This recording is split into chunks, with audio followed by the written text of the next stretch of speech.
Good evening, everyone. Thank you for joining us. My name is Tawana Rivers. I'm the CEO of the 10K Project. We are an investor community. We educate the community on alternative wealth building strategies, and we also intentionally invest in Black founders. We are joined here this evening with another amazing set of founders that are doing wonderful things, and we are here to just love on them again this week. So that you guys can have the opportunity to have amazing deal flow added to your portfolios as you start and continue to build wealth for your family. So thank you so much for joining. I am going to introduce you to the Joyhound Beer Company. So excited for Jamie and Alfred to join us. Welcome, guys. We are so very, very grateful to have you here. I am going to start by sharing your campaign page so that we can show the community members exactly where your campaign is. We will be dropping this link in our chat for those who are in here with Zoom with us this evening. We'll also in the comment section of our Facebook live stream be putting your link there so that everyone who's interested can click on that link. We'll also say it out loud for anyone who's recording. I do also know Jamie and Alfred, you guys are live streaming on your side as well. So if you want to say hi to your community, you can unmute and say hi to your community as well. Yes, definitely. Hi, everybody. Thank you so much for joining us. We really appreciate people tuning in to hear a little bit more about Joyhound tonight. Thank you. Yep. Very, very good. Wonderful. Welcome and thank you guys for joining this 10K Project event as well. All right, I am going to share my screen. So hopefully for those of you watching in Facebook on our side, and for those of you here in Zoom, this campaign is on Mainvest. And so we don't come here often, but we have been to this site before for those of you who are regulars. This campaign is a revenue sharing note. The deal terms are 1.6 times your investment multiple. The minimum investment is only $100. Alfred and Jamie have raised $129,800.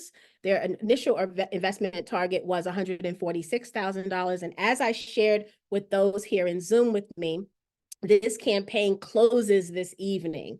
And so you have 4 hours, according to my countdown clock here, to invest in this business if you are interested after hearing the amazing details of the business plan that Jamie and Alfred are going to share with you this evening. So for those of you who are 10K Project family members, this is one of those times where I tell you, do not procrastinate. If you are interested in taking advantage of an opportunity, you need to take advantage of the opportunity when the time comes. And so with this one, 4 hours is enough time for you to do some due diligence after listening to the presentation and make a very educated decision. All right, with that said, I'm going to stop sharing. And Jamie and Alfred, I'm going to turn it over to you if you want to share your screen, if you want to share slides, however you'd like to present to us this evening to tell us all about Joyhound Beer Company. Yeah, thank you. Okay, we're going to share some slides with y'all. And again, thank you so much for this opportunity. Tawana, we really appreciate you. You're very welcome. All right, let us know when you can see. We can see it. All righty. Okay. Yep. So, hello, everyone. I'm Alfred. This is my sister, Jamie. We are the owners of Joyhound Beer Company here in Baltimore, Maryland. We are a premium craft beer brand. Our recipes are magic backed by science. We're obviously we're Black, so it's Black owned. It's family owned, and I'd like to tell you some more about our business and our steps to move forward to get to the next stage of our on our journey.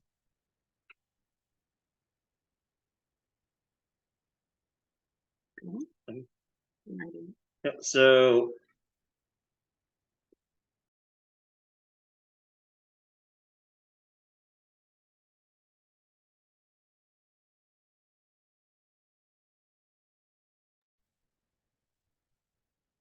we're a premium craft beer brand. We have a fine selection of beers. We try to craft beers for every taste and palate. We believe in crafting a harmonious fusion of science, art, and innovation. We believe that flavor can be both rich and balanced and flavorful. So our beer is produced and distributed through, and our beer is produced in Baltimore, it's distributed throughout Maryland, DC. We have accounts in local, independent local shops and national brands like like we've been at Total Wine right now. We're at Total Wine. We've been at Trader Joe's, and we have other accounts throughout the state. So my background is in psychology and neuroscience. Maybe that's why I've been told my recipes are magic backed by science. Right now, it's a one-man show on the day-to-day basis. I create the recipes, I do the selling, I do the marketing, I do the distribution. It hasn't been easy for me. You know, it's not easy for anyone, but I also have like a mobility disability, so that just makes it you know, more difficult for me. But you know, I'm determined to make it work. I never let anything stop me, or you know, I always try to find a way to surmount any difficulty I get.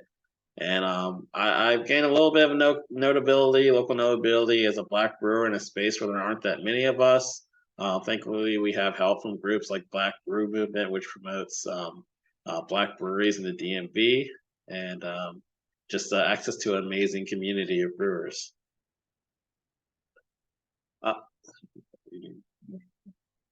So Okay, yeah. Hi, y'all. So our branding pillars for Joyhound, right, are one, science, technology, engineering, arts, and mathematics. Why? So basically, we really are focused in ensuring that there's minority representation in STEAM. And also, as we say here, we believe that brewing, and I believe lots of folks would agree with us, is a scientific endeavor at its heart. So, you know, being a family of scientists, we really, really lean into the science of it all and wanting to share and make science more accessible to folks. So that's really, really important to us. And it shows in the way that the beers come out. Because Alfred, like he said, is a neuroscientist. You've never had a beer by a neuroscientist? Try Joyhound. So we are a family. So the second pillar would be family, because we are a family-owned business. And we also have a history of selling and making alcohol, so beer and moonshine in our family, which we'll get into a little bit later. We also really love to rep Baltimore. We've been here for about 25 years now, and that's where we have our roots, and basically that's where we've been doing our brewing. We do the contract brewing here and all of that. So we're all about Baltimore. You'll see that we have things on our can art that represent Baltimore and things like that. The other pillars would be accessibility, but diversity, equity, inclusion, and accessibility. And like Alfred said, he has a mobility disability. I have ADHD, so there are things that I try to be mindful of in terms of making life a bit easier for those of us with visible and invisible disabilities. You ready?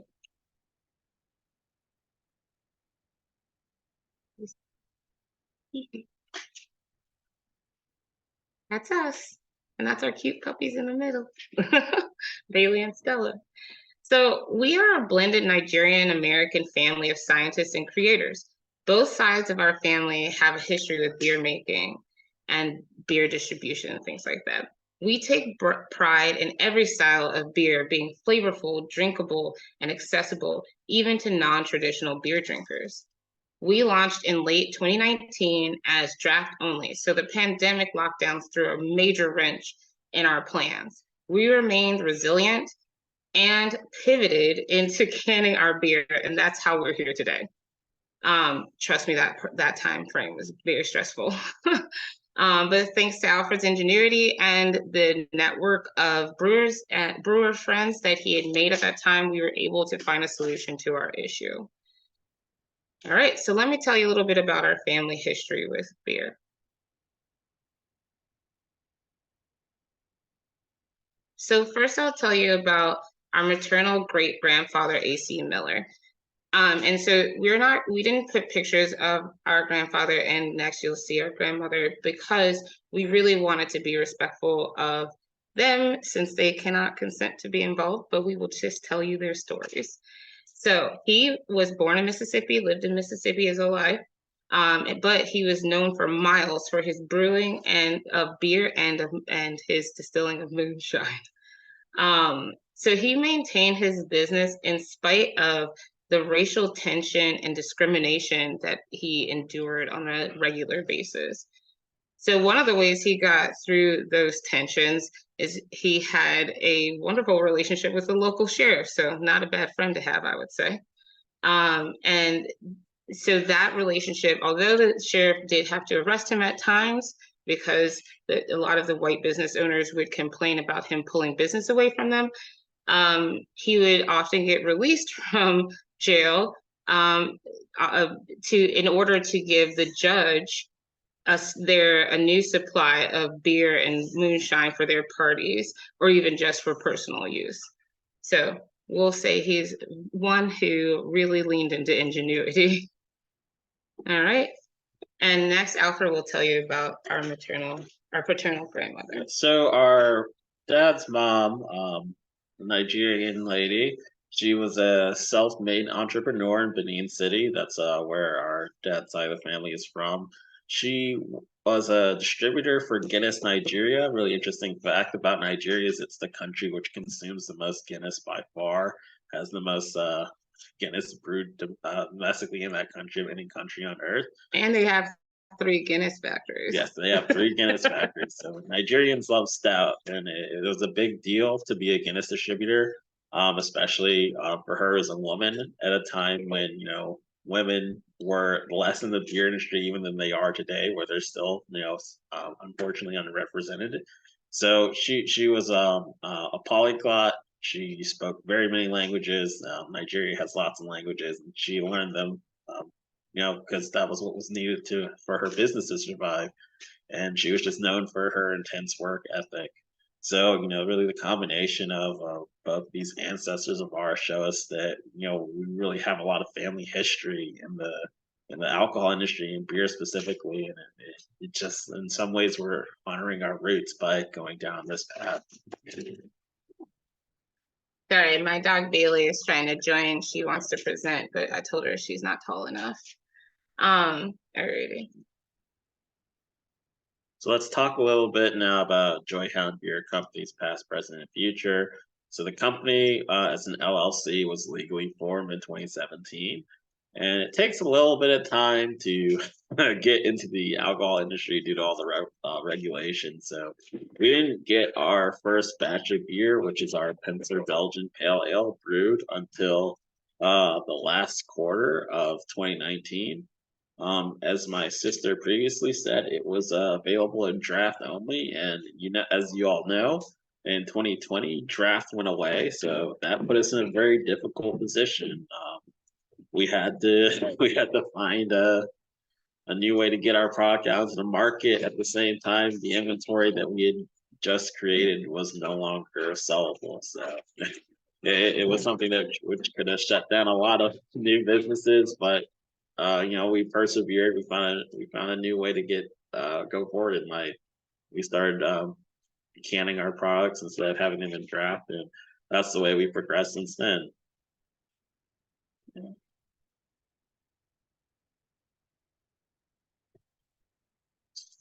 Sorry to talk about that. And so where we are today is that we're running a crowd-funded loan to build our own tap room. We want to have our own brick and mortar for Joyhound Beer Company, where we can have an awesome third space in Baltimore, where we cater to our guests directly and just have a great time producing amazing beer. Yeah.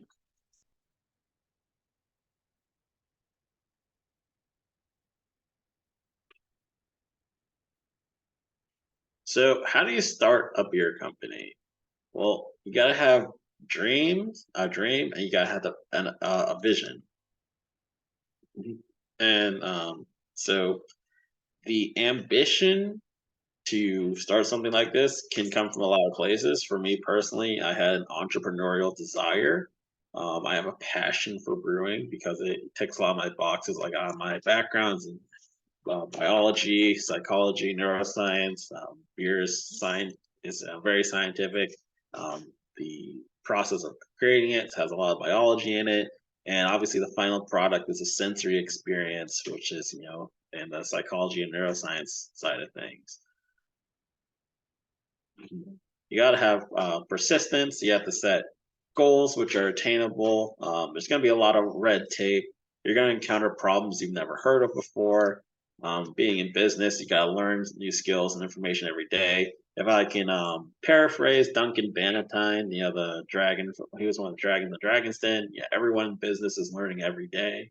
You got to have the ability to just walk the block and cold call potential customers. And you just have to create a unique product. You got to stick to your vision. A product for everyone is a product for no one,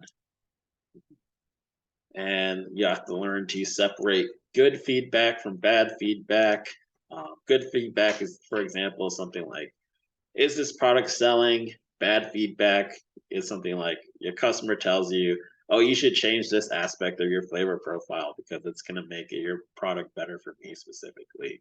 That's not always something useful, but you got to learn to tell which kind of feedback is useful and which isn't. You have to understand why things are done the way they are, decide how you're going to deviate, and really focus. And for beer specifically, you always have to focus on that final sensory experience, especially when you're picking an ingredient you want to show off. You don't want to just add something for pure hype. It has to be something that's going to create a product that people actually want to consume.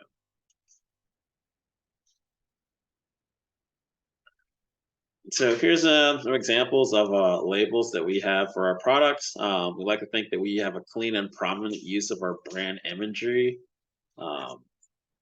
And so we like to think that all of our labels are eye-catching. They're all color-coded. Jamie helped coordinate the coloring between all these, our labeling. Bailey, And look at you. people love the dog logos. They love Joyhound name. This is from the logo of our tail wagger golden ale. This features Bailey, which is our pit bull, and Stella at the bottom. She's a super mix. Just great dogs.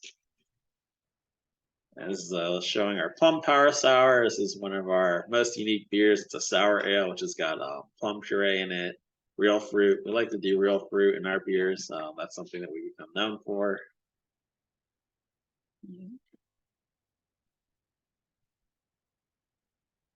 So, basically, one of the things that has really been amazing, and I know all of our online folks will love seeing Bailey, but one of the things that has really been phenomenal has been really the support from the community. So like the response to Joyhound brand, I mean, its name, our logo, the can labels, the beer itself has been fantastic and genuinely humbling. I'm so proud of what our family, but primarily through the hard work that Alfred has put in over the years, has achieved. We've had some cool achievements like Patagonia Baltimore asking to feature our beer, and Huckberry Magazine declared us the best brewery in Maryland in 2022, and we don't even have a brewery yet. So, it's been really, like I said, very, very humbling. And as we just wanted to give you a little demonstration of some of the things that people have said to us during this process. So these are some of the brands that we've worked with, and I'll let Alfred talk about this a bit more since he's the one that does that legwork. Yeah, so we've had the good fortune to work with a lot of incredible brands. As I was saying, that right now our products are at both Total Wine. Yeah, right now both our products are available at both Total Wines in Maryland. We have been featured by Trader Joe's. We were featured at every Trader Joe's in DC. Patagonia Baltimore, Patagonia's largest store in the U.S., featured us just this past summer. We've been able to work with Black Brew Movement, and as we've previously mentioned, they promote Black-owned breweries throughout the DMV. Oliver Brewing Company, they're the ones who produce our products for us. They're a great partner. Couldn't ask for a better supplier in that way. So we're trying to build our own tap room. We want to go from just being a contract brand which distributes in cans to having our own space where we will produce our beer that we're going to serve in house on site. We want to be in Baltimore, Maryland. Baltimore is the home of Joyhound. It's where the center of our customer base is, and we just believe it has a lot of amazing potential for our tap room.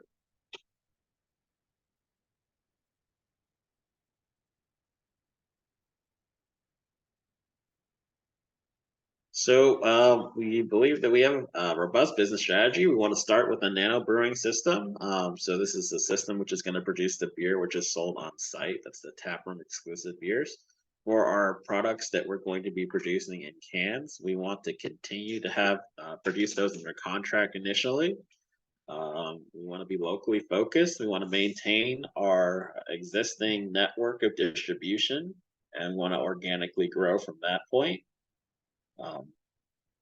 For after about 2+ years, we'd like to considering opening a second tap room. At that point, we would be thinking about having a full-size brew house and a canning line, and that would allow us to bring all of our production in-house, which would give us greater control of everything in the process, which would increase our margins also, and just allow us to have more freedom and control over our timing and flexibility in all of our operations. And so for right now, what we need to be doing is finalizing our location for our tap room. If you're interested in seeing some of the locations we've looked at, definitely check out our social media and check out our main best page. Looking for a place which is going to have outdoor seating. We want it to be in a walkable area. We want it to be accessible by public transportation, good parking, car accessible also. And of course, we are Joyhound, so we're going to want to be dog friendly. Alrighty, so I just wanted to highlight a little bit about something that I had mentioned earlier about diversity, equity, inclusion, and accessibility, or justice, as some people would say. So as you all probably, or a lot of folks probably know, less than 1% of US breweries are Black owned. But can you imagine what tiny, tiny percentage is also owned by Black scientists? So we really want to make sure that, we make our mark here and do it well so that we can set a precedent for folks. So we also want to make sure that we're including our culture and values in every product we bring to market. For example, we feature West African culture on our Oba can label, can art, and plan to incorporate more into our future special releases. So be on the lookout for that. We have some exciting stuff coming. We are part of Black Brew Movement, promoting Black-owned breweries in the DMV, or DC, Maryland, Virginia. But we are also working on some upcoming collaborations with other Black-owned and women-owned businesses. We are very excited about this. So in terms of equity, one of the things that I really wanted to kind of highlight to folks, I won't get too preachy, but I thought this was actually a really interesting quote from an executive order from President Biden. It says, yet members of underserved communities, many of whom have endured generations of discrimination and disinvestment, still confront significant barriers to realizing the full promise of our great nation, and the federal government has a responsibility to remove these barriers. It is imperative to reject the narrow, cramped view of American opportunity as a zero-sum game. When any person or community is denied freedom, dignity, and prosperity, our entire nation is held back. But when we lift each other up, we are all lifted up. And I mean, sure, you can believe it, not believe that he meant that sincerely, but the words ring true to me. And that's really what we want to embody, in that we want to bring others with us. So that's part of, the piece that we really want to lean into, and leaning into our allies for support, being involved in state and local government, educating ourselves about opportunities available to support our community, and things like that. So in terms of accessibility, one of the other things that we think is really important is that our beer is both flavorful and drinkable. So that's an idea of accessibility that I'm sure most people aren't thinking about. But, you know, we want to think about widening the community of beer drinkers. Craft beer drinking doesn't have to be relegated to this one population of folks that people associate it with it now. So we want something that appeals to classic craft brew beer fans, but also newcomers, things that would be, you know, delicious and again, accessible for folks. We want a tap room that is comfortable for everyone. This involves things like improving accessibility for people with varied disabilities and diminishing language barriers, for example, both of which contribute to diversity in our customer base. So we want a mix of high and low tables, for example, adequate spacing for those with mobility constraints, and a way for things to be translated for folks. So those are some of the ideas that we have thus far. So, regulation crowdfunding campaign. Why does your contribution matter? Well, we're a small business, as you may know, and by small, we mean tiny. It's literally our family. And as Alfred stated, he's been the one who has solely gone out, marketed our beers to folks. Do you know how difficult it is for an introvert to say, hey, everybody, come and try my beer, it's great. I'm pretty sure that's not the most fun part of this whole job for him. But he does it, and it's important because the impact has been tremendous.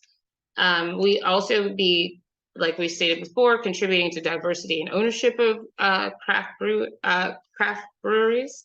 And we aim to diversify that world in even a different way, in that we are Black scientists as well. And we will be the first 100% Black-owned brewery in Baltimore. So in terms of community, our tap room will support the local community by creating jobs, adding to the revenue stream. We also plan to be engaged with the community, offering opportunities for mentorship, hosting family-friendly events, and things along those lines. But the most important thing is we're fun, we have cool dogs, and we make amazing beer. So that's why your contribution matters. Help a great product get out on the market, stay out on the market. Okay. Now we're going to go over the intended use of the funds from our raise. So the target raise is 146K.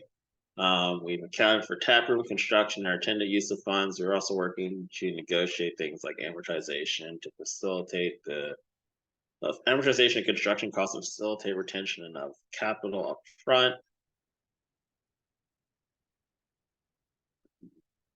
So the taproom construction allocated about 88,000. And now we're looking at the maximum raise. So our maximum raise is around 450K. This is what we felt like the maximum we could borrow if we were able to get that much interest in our campaign. One of the biggest differences is that a lot more of the money will be going towards operating capital. We will be using that to do things like host, amazing events, create an amazing space, which are all things which just help produce the amount of customers we're getting and the notability of the tap room, and just create an amazing time for everyone.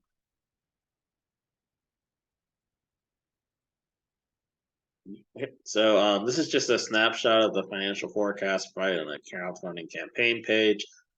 Really to see all these numbers and to see the terms of the loan, go directly to our campaign page and check that out. There's a great data room there which can answer a lot of questions and give you some really hard numbers. Yeah, definitely. So we wanted to just share some of the challenges of running a startup or a small business that, maybe we didn't anticipate, and hopefully might influence other people in the way that they approach.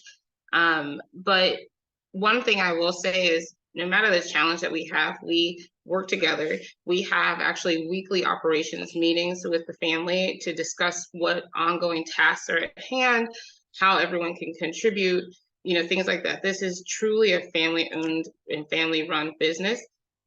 We also are not shy about reaching out into our Rolodex,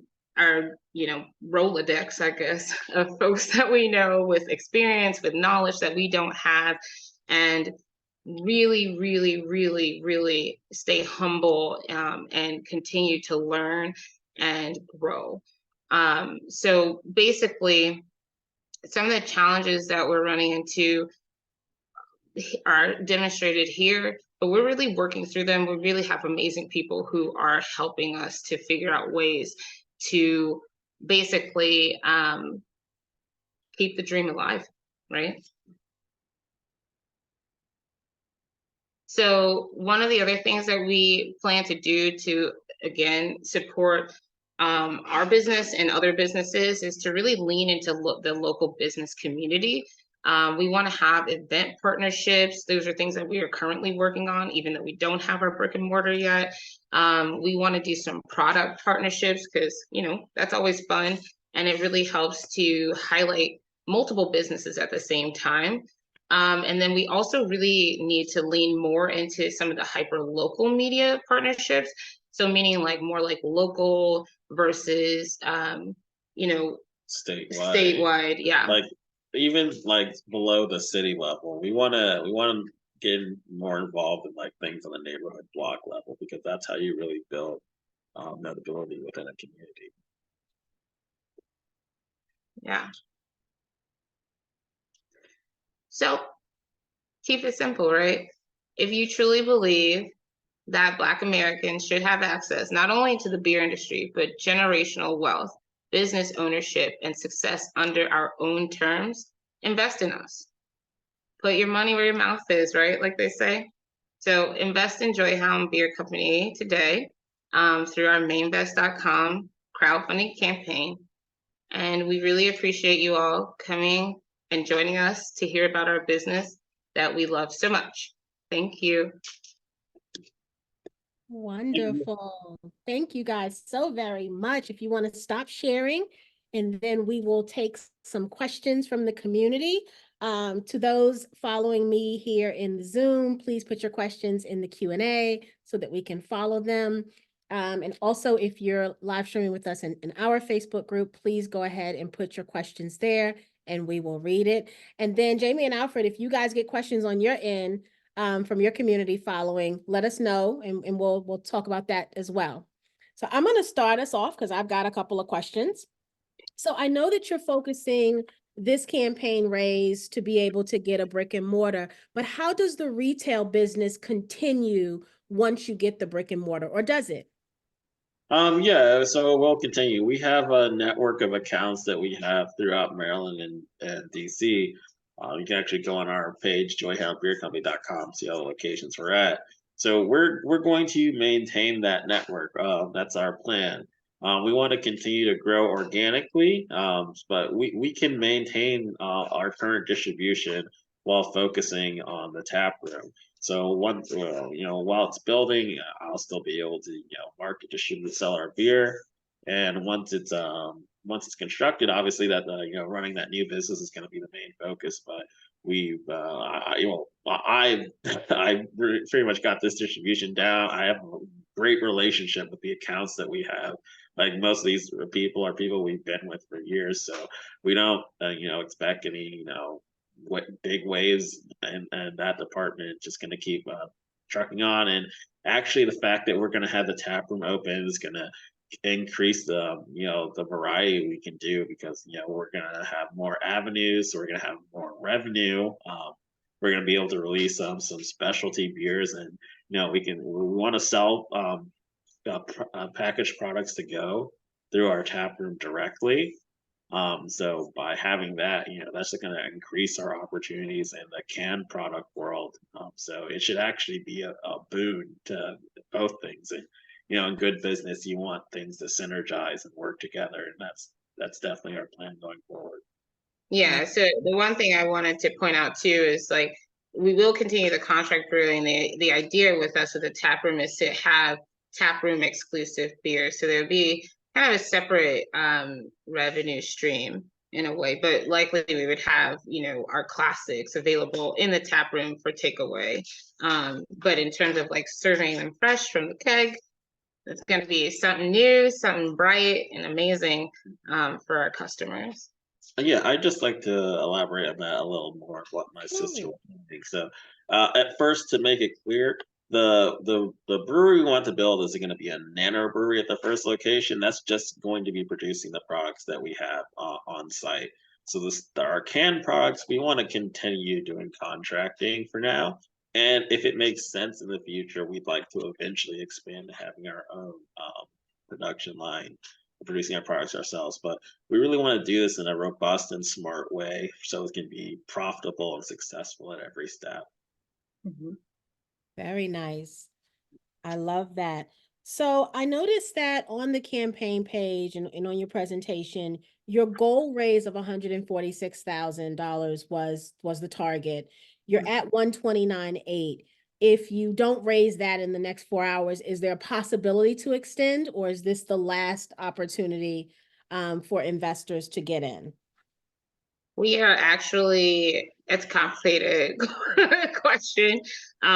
We are actually trying to figure that out. So it may be possible, but really we're trying to encourage folks to just let us get there, let us hit that minimum and pull the funds out now so that we can actually, because if you've been following us on social media, you'll see that we've been touring some sites. We have some really, really amazing opportunities in front of us. So, you know, although we could extend, that's not optimal, of course. Right. But You've got to be able to take advantage of some of these opportunities for actual location that you're finding. because Understood. extending means that every single one of our 230 something investors has to reconfirm their investment. Ah, Mm-hmm. we know that that's very challenging. That is a Because very even aside from people, you know, changing their minds or anything like that, simply just getting a hold of people, because it's a certain amount of time, it's only a few days. So doing that is complicated, as you can imagine. Yeah, I absolutely understand that. And I know for the 10K project community, they understand that as well. We've had that happen quite a few times, where we've received those reconfirmation emails, but then some people didn't get it because it got lost in the spam folder somewhere. And yeah, we definitely don't want you to have to go through that. Yeah, it's stressful. Yeah. What were you going to say, Alfred? Oh, I was just gonna say, really our goal is to push to get the campaign fully funded tonight, and that way we wouldn't have to, extend. But obviously, we'll do everything we can to, to push this project forward because we're always focused on success. Very nice, very nice. All right, we've got a couple of questions. We're going to keep these questions in because our Tracy Evans, one of our members, asked several questions. So let me just read the first one. So she says, as far as you know, are the majority of your investors on Mainvest people who have already tried your beers? Very good question. I would actually say likely not. Yeah, I don't believe so.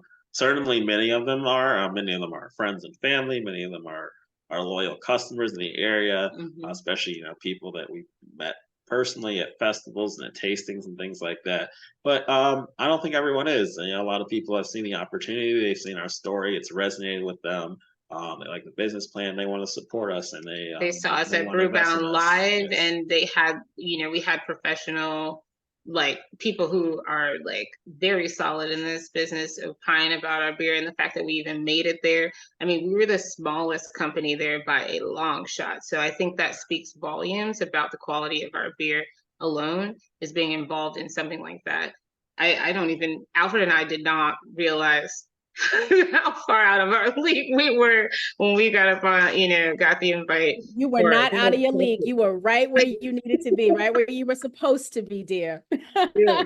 I know, but it's and that's what I told Alfred too. We were very nervous, and I mean, it was just a really humbling and like invigorating experience, honestly, because just to be on that stage with folks who are literally raising millions of dollars, and we're like, hey, can we open one tap?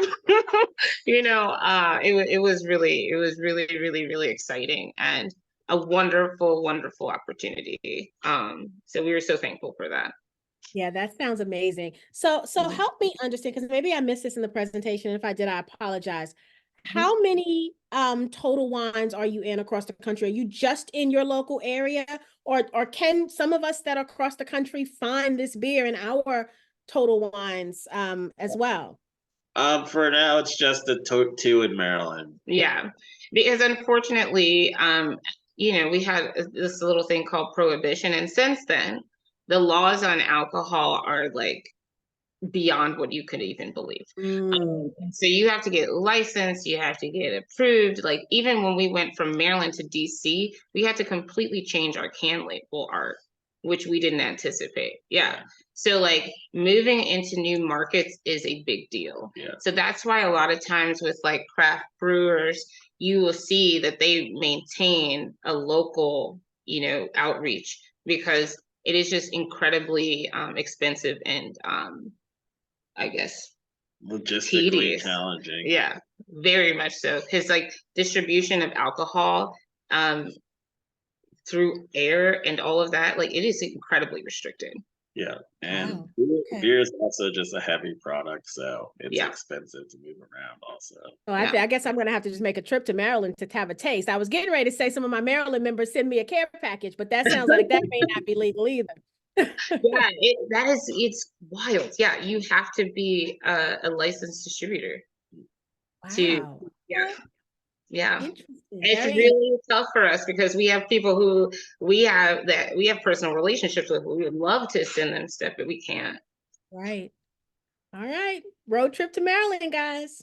Hey, let us know. We're here. Tracy's second question was, can you please tell us more about the actual beers? So one of the things that I had also, and Tracy said you mentioned using real fruit, but please say more about the flavor profile. Which beer is more popular? Which flavors are you most excited about? And also just kind of add what makes your beer different, right? There are a lot of breweries that pop up. I know I live in Louisville, Kentucky. I think there's a brewery like on every corner. It's almost like a Walgreens. Like there's one everywhere. And I always giggle because when I'm not a beer drinker per se, I like good beer with some good wings, right? but that's kind of the only time I like a good cold beer is when I'm eating wings, right? But I always wonder, how can these breweries survive? And what when someone told me was they're all different. They all they're not the same, and so you don't really compare them because it's a different taste every time because they have different techniques. So let's talk about yours. Yeah, so specifically about the real fruit. So two of our current three products that we're offering use real fruit in them. Our best seller is called Foggy Chesapeake. It has the depiction of the Chesapeake Bay Bridge. It has a beautiful snow goose on it. We use a tangerine, lime, and lemon in that beer. It's a double IPA. It's a hazy. It's 8% ABV. We use both the zest and the puree because of a really nice citrusy flavor. It's a very citrusy double IPA. It goes down very smooth, very easy. That's something we aspire to have in all of our beers. Continue on that fruity theme. We also use a hop called Mandarina Bavaria from Germany. As you can tell by its name, it's very citrusy. It was made to compete with. It's also American really hops. easy. It's really easy to pronounce, as Yep. you can tell. And we use that in the whirlpool and in the dry hop. We also use some Indian coriander, which helps the beer be more fruity, more citrusy. So it's just a very pleasant experience. And we get a lot of people who tell us, I don't like IPAs, but then they try this beer, like, whoa, I like that. Like, are you sure you don't like IPAs? Maybe you just don't like those ones. Every brewery to survive, you have to have a unique product. Otherwise, why are people going to come to you? And so, the second of our products that we're currently offering that has real fruit in it is our Plum Power Sour. That's just the puree. You can't really get zest from a plum, but it's a tart beer. It's got real plum puree in it, which helps make the sourness more tart, more tangy, and more bright. A little bit of earthiness, a little bit of sweetness, but overall very sour, 6.5%. And with that beer, we also get a lot of people telling us, hey, I don't like sours, but I like this, because once again, we have that zest, we have that pop of flavor, but it's moderated. It's done with intent and purpose. It's not just sour and overwhelmingly so. We always want all of our beers to be something that's going to appeal to a classic fan of the style and someone who just likes a good beer and is really interested in trying something new. And my philosophy, product design philosophy, is that you don't have to have a conflict there. You can design something which hits all those boxes. And we don't try to design a product which is for everybody, but for everybody within that style. And for someone who has a different taste from that style, we create a different product which will appeal to them. That's the beauty of having the option of having multiple products available at the same time. I Yeah. can tell you, you made those sound delicious. Thank you. Like real talk. Like I joked a minute ago about the trip to Maryland, but now I think I'm for real. Like you made that sound really, really good. Thank you. Yeah. I mean, I will say I was not a beer drinker, and I mean, I don't know. I'm not a beer connoisseur. Alfred tells me what I should look after. But I mean, I can appreciate the quality and the finish on every single beer. I've never had a beer before my brother made them that didn't leave like a weird taste in my mouth, or like it is clean from the moment you crack the can to the moment you throw it away. It's a delicious like journey, and that's really something that Alfred has really, really been mindful of. I think, like I always say, like I think him being a neuroscientist and like having a psychology background, it's like been so important to him to ensure that folks really have a wonderful experience, and like especially when it comes to like that sensory experience of having a cold delicious beverage, like you said, your beer with your wings, right? Like that sets your whole vibe, and we want your vibe to be lovely. Love it. I love it. Tracy also asked, for those of us who haven't tried your products, which other which other craft beer company are you most like, and which might we consider as your main competitor? So I guess it kind of ties back to what you said earlier. It's hard for us to, compare ourselves directly to any other brewery because, for once, definitely not any of the big breweries in the state, like the macro breweries or even the really large craft breweries or regional distribution. We don't compete with them at all.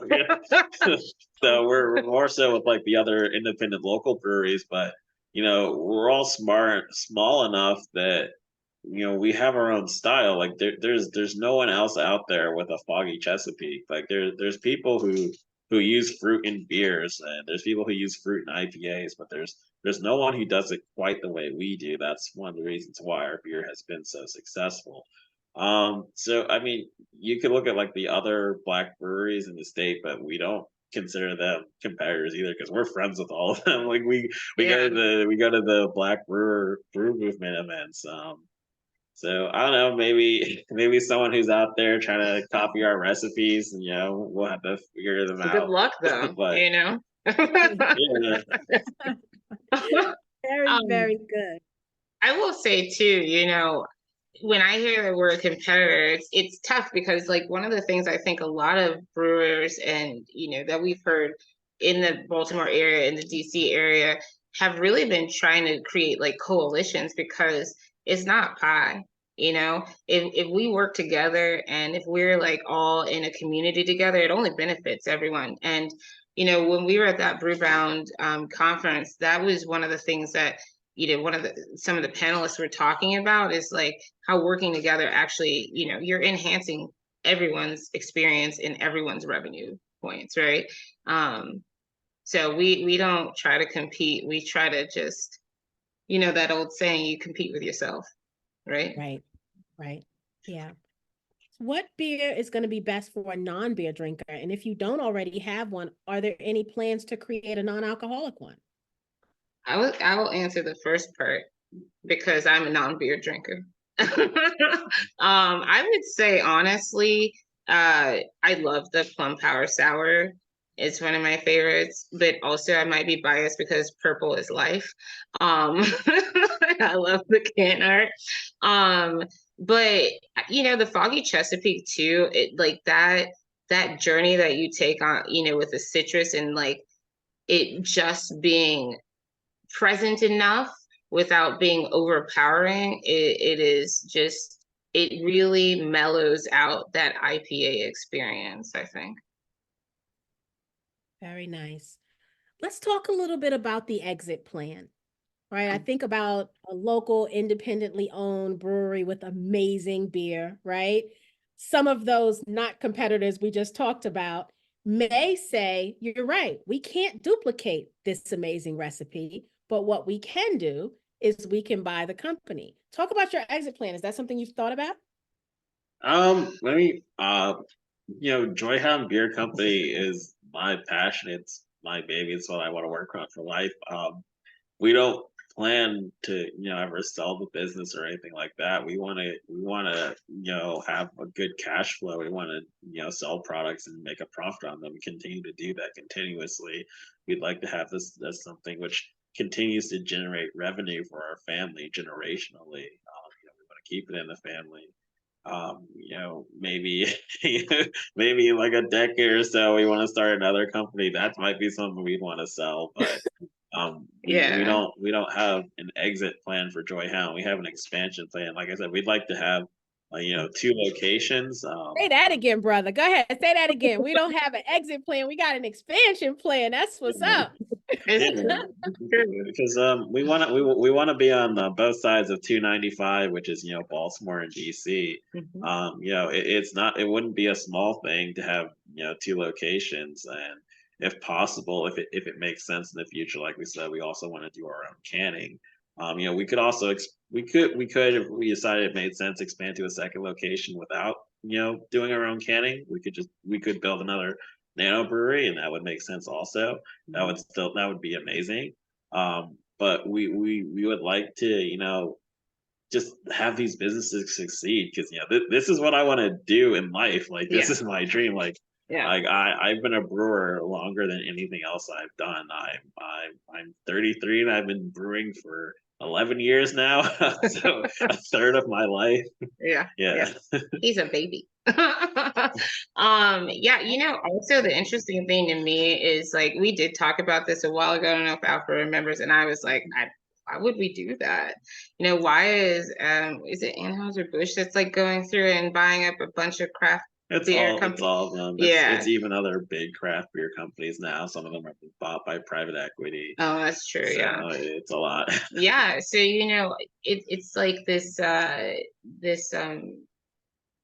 don't know, illusion of It's a like this hybrid. like this hometown, like your local thing happening, but really it's owned by like a conglomerate. So, like, Yeah. for example, that's part of the reason why we did regulation crowdfunding. We could go to a bank and do the traditional thing, but we really wanted to know that our community was invested, and that people really believed in us, so that we could really build out something that mattered.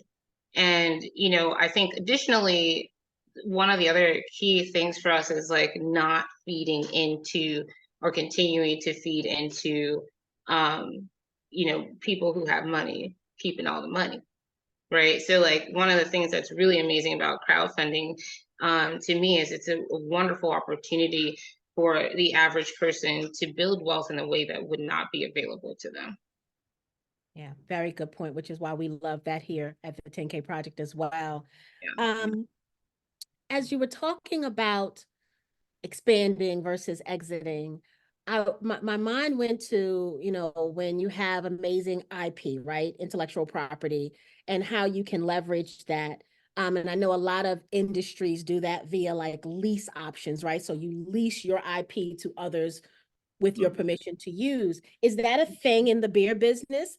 Like, could you lease a recipe? Like, so when you think about some of the conglomerates, right, who may want to have a product like yours, is that a thing where you could lease? So you tap into some of those conglomerate dollars, right? But you still have your brand. You're the scientist for them, essentially. Is that a thing in this industry? I'm not really familiar with any kind of arrangement like that. Usually it's a buyout. Mhm. Like, you sell them a percentage of the company, because it's very difficult to protect a recipe. Like, you can't get like a copyright or trademark protection on a recipe unless it's like a transformative, like like producing a new drug or something like that. Mhm. So it's tricky, because you could partner with someone, say you do it for like 5 years, and then you decide you don't want to continue doing it anymore. Well, they just have your recipe now, and they have experience reducing it, so they can just create their own version. At that point, there's not really much you could do about it. So it really is more of a like a that kind of thing is more like a buyout thing. I mean, Traditionally, yeah. maybe we could, pave a new path, right? No, There's always room to do you know, something new. I'm big on not leaving money on the table, and I can tell you that if it's not been done, then who better to do it than you, right? Yeah. I think, and if the price is right for that first 5 years, right, then what does it matter if they keep it for 15, right? If they pay you a couple of $1 million for the recipe to use it for 5 years, you just invent something better, right? Because you do that. Yeah, I mean, if you know the people who are looking for us, let us know. Listen, I'll keep my eyes out and my ears open. Thank you. Thank you. Thank you. I love it. Any other questions for Jamie and Alfred? Talisha, do we have any questions in Facebook? No, ma'am. Any other questions? While we're waiting for the community to see if they have any final questions, please help me understand the logo. I'm looking at it and I'm like, Also, did you notice? I almost felt like it was like when you go to the psychiatrist's office and they show you the blobs. And I was like, I don't really know what I'm supposed to be seeing, but I see a chalice. And then I think I see faces, but I'm not really sure. Yeah, for sure. Thanks for asking. That's actually one of my most favorite things. And Alfred, I love this. It's like the blot test, right? So it's always interesting to me, people who see the dog, right? But actually the people who don't see the dog is so fascinating to me. And that has happened. I don't see the dog, so I You am. don't see the dog?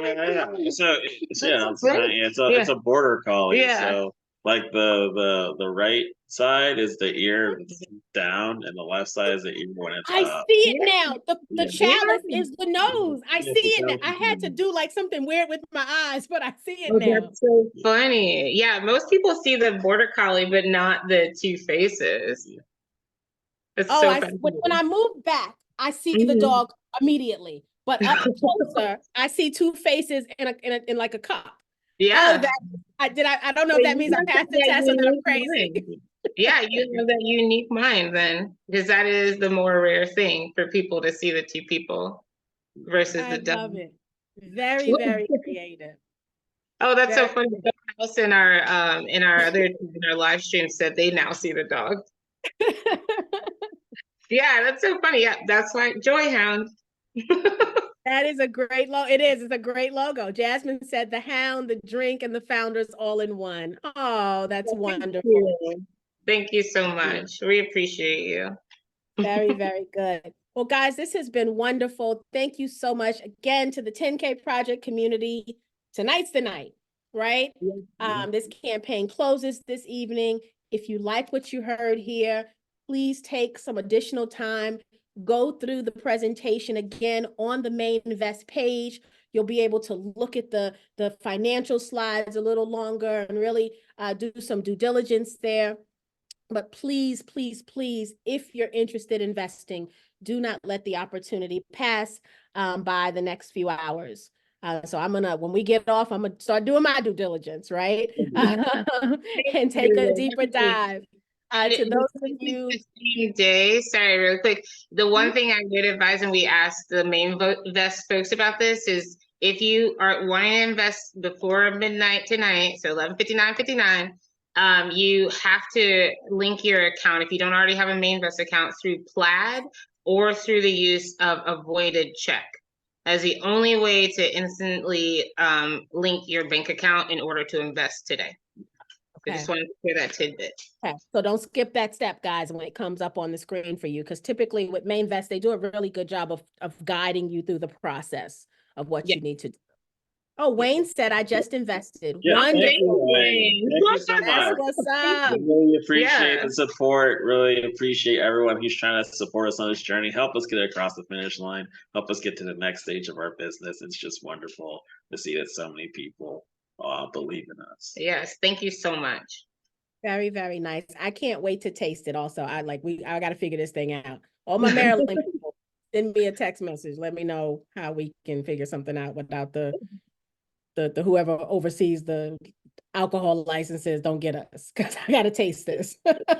They'll snatch that thing in a second. Oh, Tracy said it's the ATF. That you would know who it was, Tracy. Yeah, Yeah, but I mean, we don't want the ATF knocking at my door, but I do want to taste this so beer. like if you're just like a regular person who's trying to send beer through the mail, it's not gonna be the ATF, like USPS or UPS, they'll just destroy it. Yeah. Yeah. So, like they're not gonna send the cops. Okay, that's good. Okay, I'm less concerned. I'm less concerned now. Thank you for that, Alfred. Thank you. Now I'm willing to take the risk. Don't take Oh the goodness. don't do Thank that. you guys so much. I really, really wish the best for you guys. You've already had great success. I mean, you've got a product in stores that you made with your hands. And that is such a wonderful, wonderful thing and such a wonderful blessing. And so the tap room will come, the manufacturing plant will come. It'll all come in time because you've already put the work in and proven that you got this. So I Thank can't you. wait to come visit the tap room when it's open after you secure the building. It's all going to happen for you. You've come this Thank far. you. We know Thank the you rest of so that. They don't bring you this far for nothing, right? I hope you are so right. I do. I Well, have thank faith. you guys so much for joining us here at the 10K Project. We appreciate you. Let us know if there's anything else you need from us. We will continue to talk about you even after the campaign, right? Because you still need customers. So Yes. you still need customers. And so we're still going to talk about Joyhound Brewery and send people your way to taste the best beer in Maryland. Thank Thank you you. so much. We really appreciate you. That's great. Good night, guys. Have a good evening. Thank you, everyone. Bye-bye. Bye-bye.